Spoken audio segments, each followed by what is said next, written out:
Olá, nós vamos hoje falar a respeito da obrigação tributária. Nós dizemos que a obrigação tributária é o vínculo estabelecido entre o Estado, que é o sujeito ativo, e o particular, que é o sujeito passivo. Por meio desse vínculo, o sujeito ativo fica investido no sujeito de um direito subjetivo de exigir uma prestação de cunho patrimonial. Essa prestação é prevista na legislação tributária.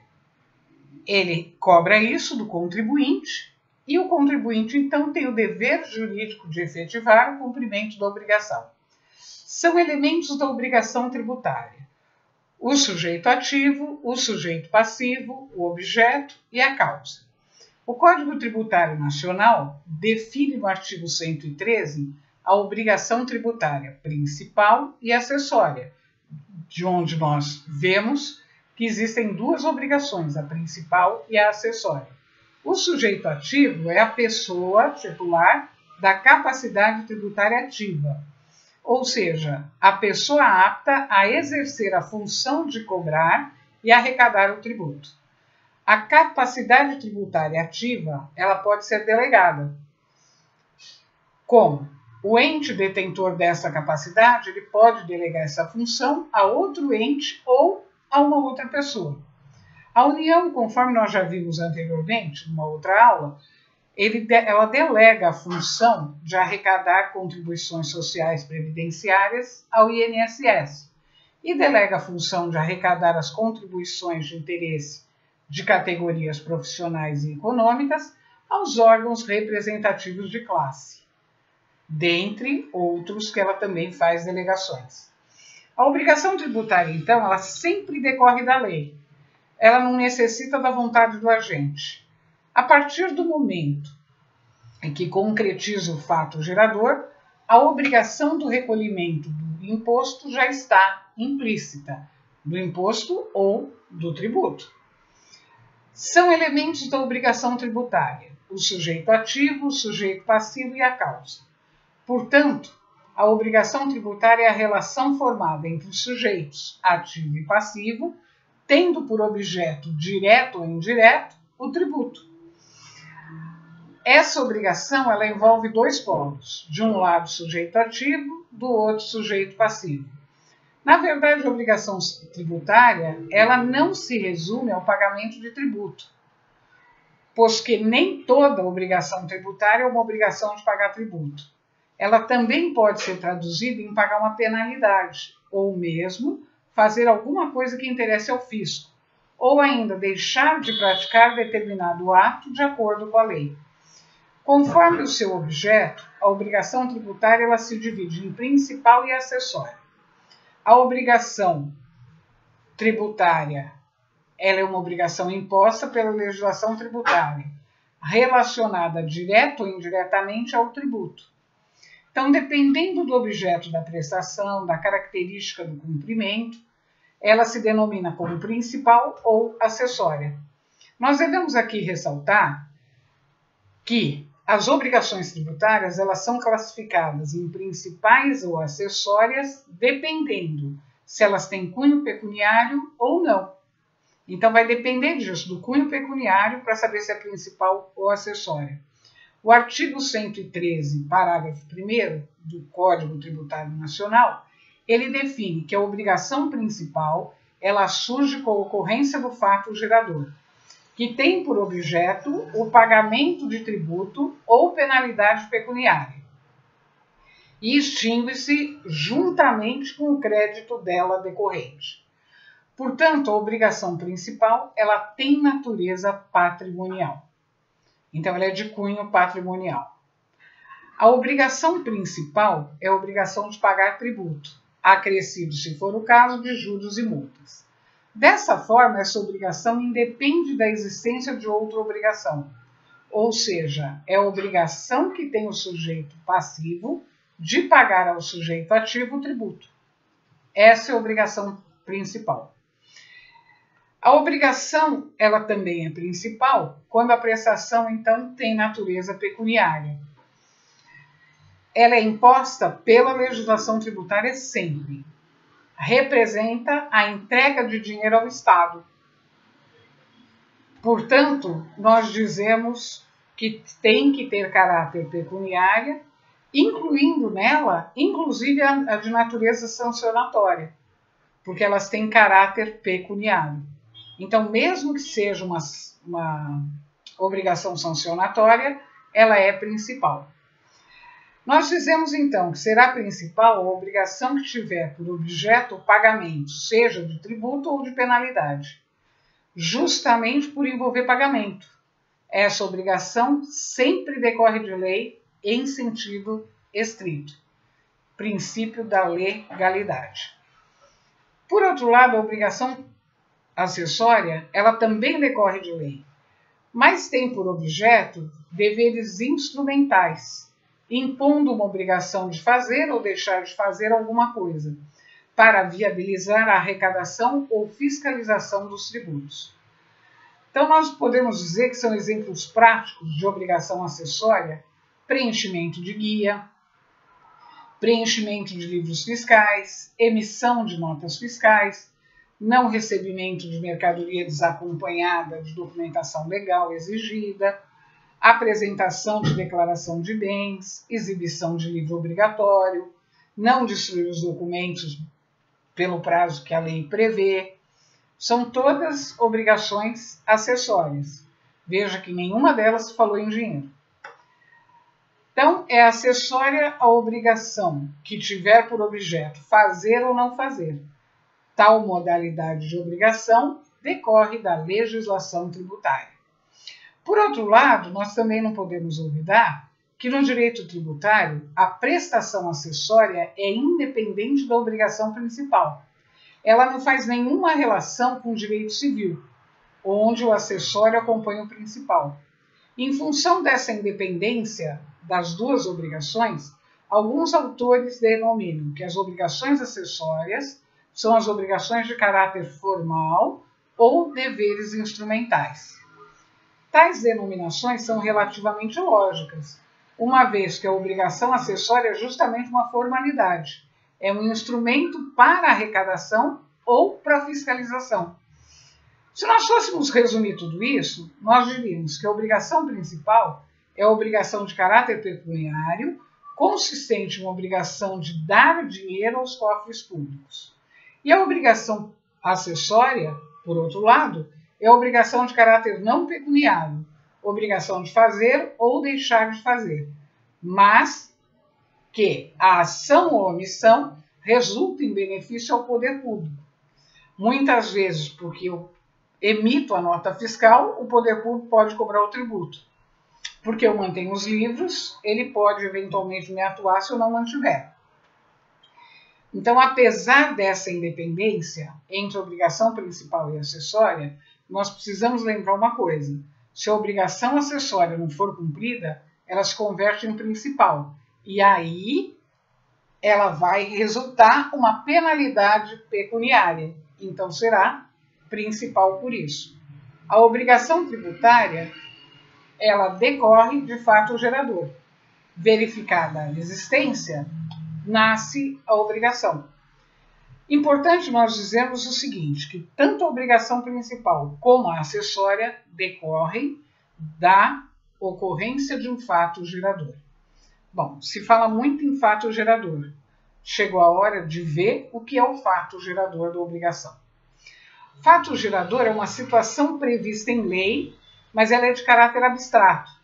Ela tipifica uma situação que faz nascer uma obrigação tributária, seja obrigação de dar, resultante de obrigação principal, onde o contribuinte é obrigado a destinar parte do patrimônio ao Estado. Por outro lado, obrigação de fazer ou não fazer, quando o sujeito passivo, que tem o dever de cumprir, formalidade determinada.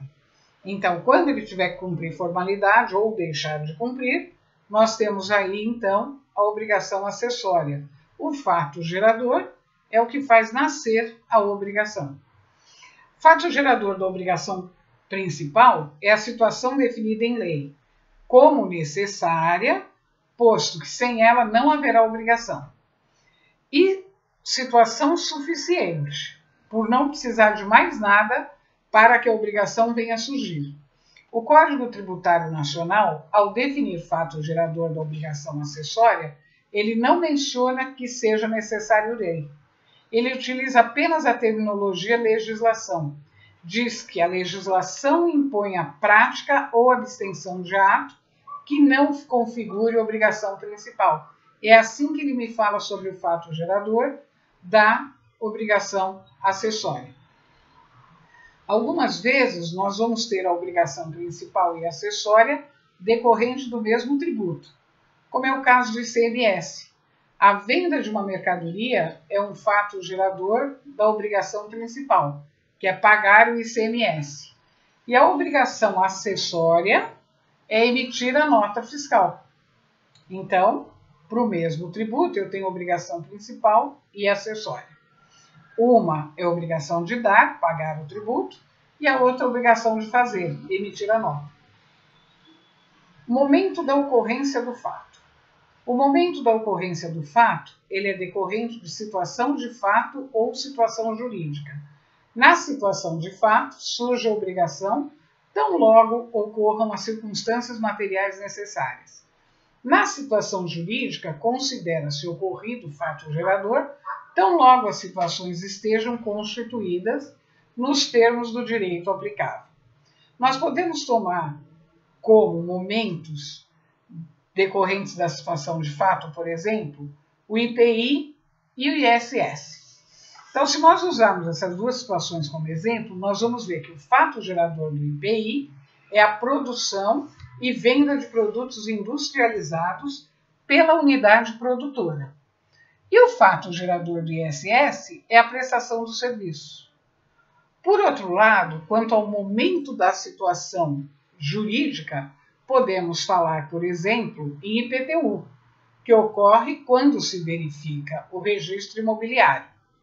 O ITBI, quando é lavrada a escritura para que a transmissão seja feita do vendedor para o comprador.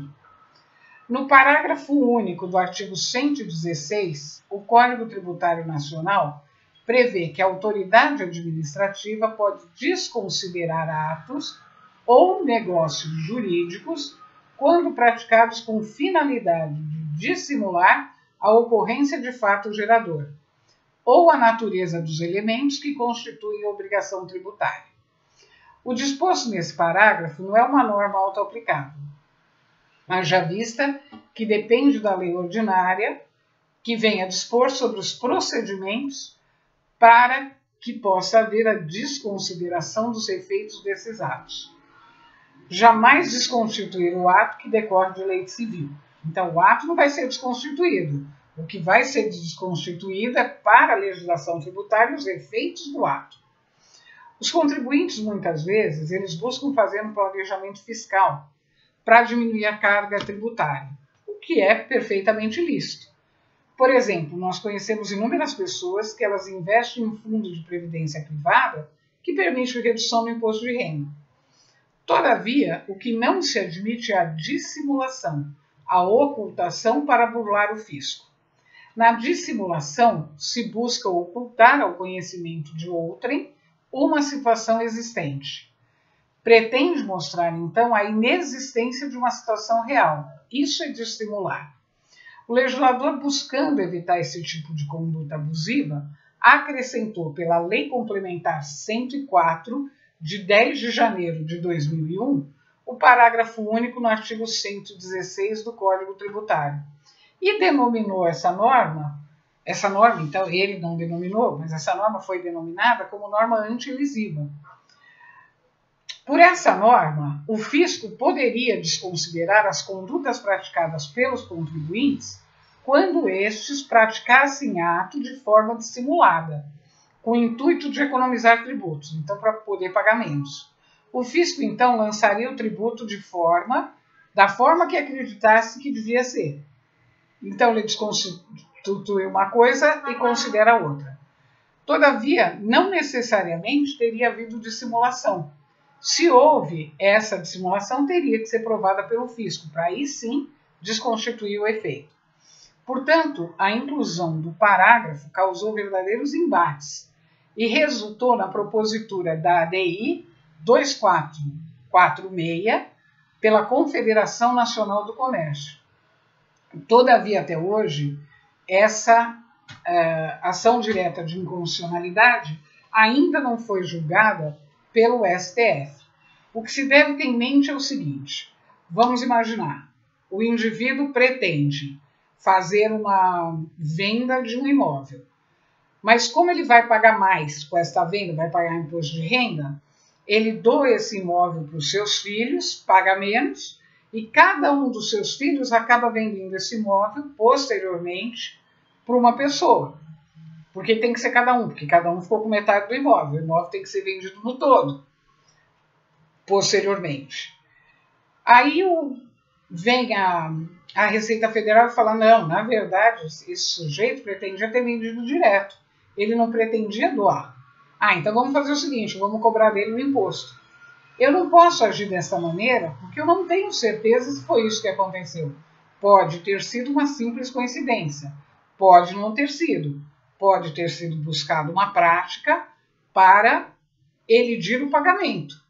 Então, por isso que a norma ali chama anti-elisiva, justamente para não permitir a elisão desse pagamento, para não se furtar a pagar. Mas existe a ação direta de inconstitucionalidade, uma vez que realmente parece ser inconstitucional permitir que a Fazenda faça isso. De toda sorte, nós também não podemos esquecer que ela precisa de regulamentação. Então, nós temos tido muitos problemas em relação a essas situações. Aí falamos sobre a classificação dos fatos geradores. O fato gerador pode ser instantâneo, contínuo ou periódico. Ele é instantâneo quando ele ocorre de imediato em um ponto preciso, num evento isolado. ICMS, IPI. Ele vai ser contínuo quando ele se prolonga ao longo do tempo. O IPTU se prolonga ao longo do tempo. E ele é periódico quando eu tenho um conjunto de pequenos fatos geradores dentro de um só período. Aí eu tenho o imposto de renda. Nesse caso, eu tenho o imposto de renda. Por quê? Porque eu tenho vários fatos geradores ao longo de um só período, que é o exercício daquele ano, aquele exercício fiscal. Momento da ocorrência de ato ou negócio condicionado. Algumas situações jurídicas, elas decorrem de atos ou negócios jurídicos que, para se concretizar, elas dependem de condições suspensivas ou resolutivas, também conhecidas como resolutórias. Na condição suspensiva, a aquisição do direito fica na dependência de um evento ou condição futura e incerta. Portanto, deixa suspensa a eficácia do ato. Nesse caso, o momento do fato gerador é o implemento da obrigação. Somente ocorre esse implemento quando a condição se cumprir e o negócio jurídico se concretizar. Por exemplo, te darei este imóvel assim que você se casar. O ITBI somente vai nascer quando o indivíduo casar, ou seja, para ter a transmissão do bem. Quando ele casar, vai ser feita a transmissão do bem e aí nasce o fato gerador, que é o fato gerador do ITBI. Na condição resolutiva ou resolutória, é o contrário. O direito se desfaz quando ocorre determinado evento. Por exemplo, um pai ele tem esperança que o filho se forme em medicina. Então, ele doa a ele um imóvel com cláusula resolutória. Em caso de desistência do curso, o imóvel volta para o pai. Isso está determinado no contrato. Esta é a cláusula resolutória. Então, ele não pode desistir. Se ele desistir, o imóvel volta para o pai. A tributação relativa ao imóvel é imediata, com a transferência do imóvel para o nome do filho, e persiste até que o filho desista do curso e o imóvel retorne para o patrimônio do pai. Então, resolutiva ou suspensiva. Temos depois a questão da abstração da validade ou ocorrência de fatos adversos ocorridos. Às vezes, o fato busca uma coisa, ou melhor, o fato gerou o pagamento do tributo. Só que a coisa não deu certo como se pretendia. Pouco importa para o direito tributário. Aqui nós dizemos que impera a cláusula pecunia non olet, que já tratamos a respeito em sala, que determina, é a cláusula que determina que para o fisco o dinheiro não tem cheiro. Esse tema ele é recorrente em concursos públicos. Nós devemos ver a interpretação da definição de fato gerador. E isso nós encontramos no artigo 118 do Código Tributário Nacional. Não leva em conta, o artigo 118 ele não leva em conta a validade do ato praticado pelo contribuinte ou o efeito do fato ocorrido. No que diz respeito à validade do ato praticado, não faz diferença se o ato praticado é nulo, como, por exemplo, no caso previsto no artigo 4º da Lei 8.906 de 94, Estatuto da OAB. Ainda assim ocorre a incidência do ISS. Então, por exemplo, uma pessoa que não é advogada, é só bacharel em direito, se passa por advogado e pratica um ato que só pode ser praticado por advogado. Pelo artigo 4º da Lei 8.906, o ato é nulo, porque ele não é advogado, ele não tem inscrição na ordem. Porém, para o fisco, houve a incidência do ISS. Também haverá incidência de imposto de renda sobre a renda obtida com tráfico ilícito de entorpecentes. Nos dois casos, os valores devem ser recolhidos ao fisco. Pouco importa que um é nulo porque o sujeito não era advogado e que o outro, a renda dele veio de uma situação que era uma situação ilícita. Importa que o dinheiro veio. Começamos a falar desse tema falando validade ou ocorrência de fatos adversos. A validade está aqui. O ato válido ou não válido, não importa, vai ser pago o tributo da mesma maneira. E no tocante, então, à questão de fatos adversos. Uma pessoa faz um empréstimo num banco. Faz o empréstimo no banco, paga por esse empréstimo,